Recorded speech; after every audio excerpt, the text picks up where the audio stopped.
Assalamualaikum warahmatullahi wabarakatuh. Perkenalkan, nama saya Atik Afifah, NPM 1911110001, kelas BK semester 3.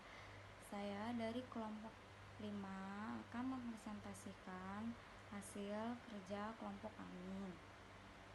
Di video ini saya akan menjelaskan tentang materi macam-macam tes menurut sifatnya, mata kuliah, asesmen, psikologi, teknik tes, dosen pengampu Ibu Noviana Deswantika, SPD MPD. Nah, di dalam tes macam-macam tes menurut sifatnya itu, yang pertama ada tes verbal. Tes verbal adalah tes yang menggunakan bahasa, alat medianya baik secara lisan maupun tulisan. Dan yang kedua ada tes nonverbal. Tes nonverbal adalah tes yang tidak menggunakan bahasa, amat terbatas dan tidak berperan penting. Contohnya seperti ketika siswa dites mengenai persamaan gambar atau perbedaan suatu gambar. Dan yang ketiga ada tes kinerja. Tes kinerja adalah tes yang terdiri dari tugas-tugas untuk melakukan sesuatu. Dan yang keempat ada tes kertas dan pena. Tes kertas dan pena adalah tes yang menggunakan kertas dan pena atau pensil sebagai alat media.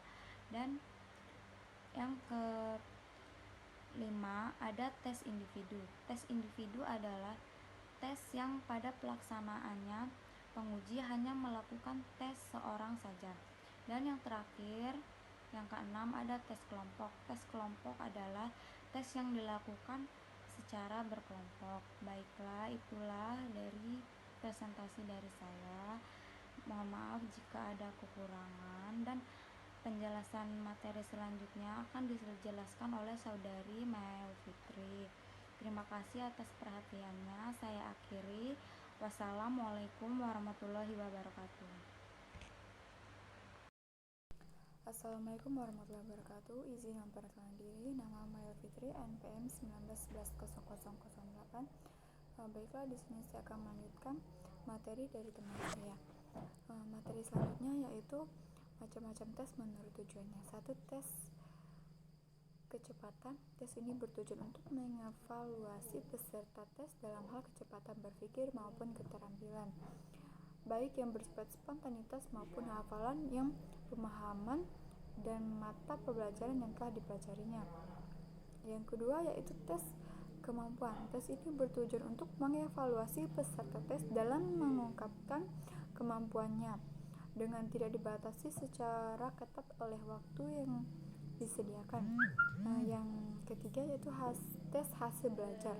Tes ini dimaksudkan untuk mengevaluasi hal yang telah diperoleh dalam suatu kegiatan. Yang keempat, tes kemajuan belajar. Tes kemajuan belajar disebut juga dengan tes pemerolehan, adalah tes untuk mengetahui kondisi awal peserta tes sebelum pembelajaran dan kondisi akhir tes setelah pembelajaran. Untuk mengetahui kondisi awal peserta tes digunakan per tes dan kondisi akhir peserta tes digunakan per tes. Sekian materi yang dapat saya sampaikan. Apabila ada salah kata, saya mohon maaf. Materi selanjutnya akan disampaikan oleh teman saya. Terima kasih. Assalamualaikum warahmatullahi wabarakatuh. Perkenalkan, nama saya Siti Nurjana, NPM 19110015. Di sini saya akan melanjutkan presentasi dari Mael Fitri, yaitu 5 diagnostik.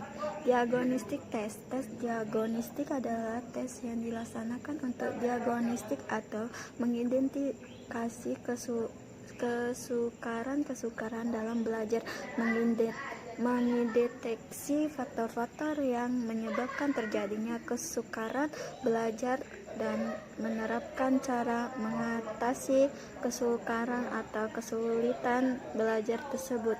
6. Tes formatif. Tes formatif adalah penggunaan tes hasil belajar untuk mengetahui sejauh mana kemajuan belajar yang telah dicapai oleh siswa dalam suatu program pembelajaran tertentu.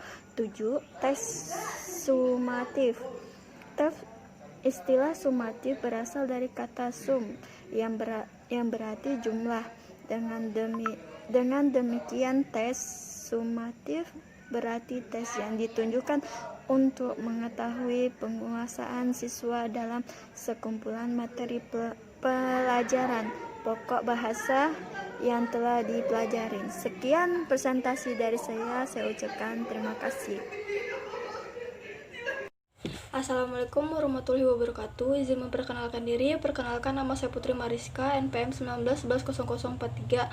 Di sini saya akan membacakan materi saya. C. Macam-macam tes menurut pembuatannya. Yang pertama ada tes standar. Tes ialah yang telah dilakui reliabilitas dan validitasnya. Tes seperti itu telah lama diuji cobakan, dianalisa, direvisi, dan disusun kembali secara berulang-ulang, sehingga didapatkan validitas dan reliabilitas yang tinggi. Tes itu betul-betul mampu menguji apa yang ingin kita uji, teliti dan konsisten, seperti atau serta praktis yang telah dibakukan. Terus yang kedua ada buatan guru. Adalah tes yang dirancang khusus oleh guru mata pelajaran untuk menilai proses dan hasil belajar siswa yang telah dibelajarkannya. Tes ini belum diketahui validitas dan reliabilitasnya. Sekian dari materi saya. Wassalamualaikum warahmatullahi wabarakatuh. Perkenalkan, nama saya Iwayan Kresna, NPM 19110029. Di sini saya akan menyimpulkan tes adalah salah satu cara alat untuk mengandalkan penilaian yang berbentuk suatu tugas atau serangkaian tugas yang harus dikerjakan oleh siswa atau sekelompok siswa sehingga menghasilkan tentang tingkah laku presentasi siswa tersebut. Mungkin itu saja yang dapat saya sampaikan. Saya akhiri. Selamat pagi.